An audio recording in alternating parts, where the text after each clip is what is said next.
It's a service that's been around for several years now. It's really an opportunity for citizens in unincorporated Chatham County to be the eyes and ears. Definitely with the Vietnam War. Some cold weather was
Good evening, and thanks so much for joining us for our The News Update at 10 o'clock. I'm Dawn Baker. Don't forget that we are streaming this broadcast on Facebook as well as Twitter, YouTube, Amazon Fire, and Roku, and the website and the app. Thank you so much again for joining us. And I also see you there, Miss Robin Dudley from Beaufort, South Carolina. Thanks for joining us. Some of the stories we're working for this evening is in Chatham County. Leaders say they have an app that's helping their workers make repairs and solve problems a whole lot easier. And it isn't new, but county leaders say the newly perfected system, that's what they're calling it. Sean Evans shows us how it works. It's a service that's been around for several years now. It's really an opportunity for citizens in unincorporated Chatham County to be the eyes and ears for the county to make sure that maintenance problems are addressed. There are a little more than 300 requests for service a year coming into Chatham County Connect app, anything from litter pickups to storm drain and pothole repairs. And through other means like calling in or using the website, county workers take care of anywhere from 4,000 to 5,000 work orders a year. Still very small percentage comes in through the Chatham Connect, but it's a quick, easy way, painless, less interactive method to put in a work request. The app is free, and once a work order is placed that way, a county administrator will reach out within 3 days. Our goal, whether it comes to the app or through a phone call, is a 3-day follow-up. That is our goal. We want to follow up with whoever made the initial request in 3 days. Some of the most common requests through the app are pothole fixes, leaning street signs, and missed dry trash piles. Drury says the requests are generally spread out throughout the year, but do tend to tick up after big storms. Reporting in Chatham County, Sean Evans, WTOC News. An exhibit next year at Georgia Southern University's museum will spotlight the Vietnam War and local vets, their stories. Really exciting events going to go on there. Curators have invited vets from our area to bring their mementos, from pictures and medals to boots and helmets, to help them build the exhibit. In addition to the artifacts, the exhibit will offer insight from the contributors about their service. Organizers say service members from rural Georgia and rural America made up the largest portion of people who fought during that war. Definitely with the Vietnam War, especially more people from rural areas and middle-class families, working-class families, were the ones drafted or the ones volunteering for to serve. Because I think they need it worse than I do, a lot of them. And they hope to have that exhibit ready by next spring. Of course, we're going to keep you posted on that one. For the first time in 10 years, after Donald Singleton returned home from Vietnam War back in 1968. He really tried to disassociate himself from the military altogether. But he has spent the last 40 years of his life making up for that time. Tim Guidera shows us how this WTOC hometown hero is one of the area's most tireless supporters of veterans' rights and causes.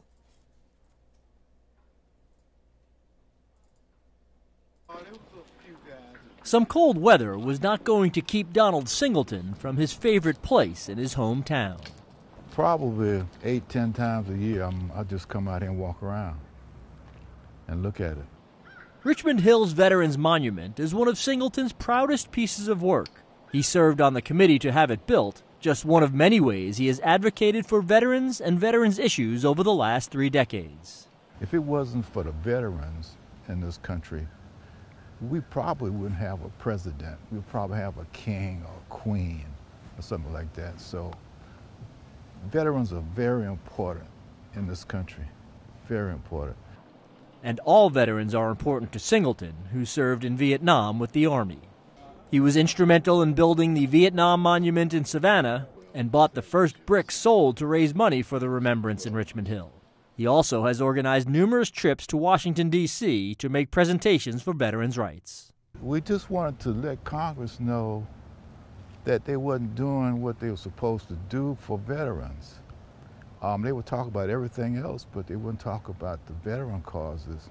Singleton also helped raise awareness through In the Shadow of the Blade, a Vietnam documentary he helped produce and appeared in. And this WTOC hometown hero says he is not about to stop trying to get veterans any help they need. I guess it's going to be a lifelong thing for me because I love veterans. Tim Guidera, WTOC News.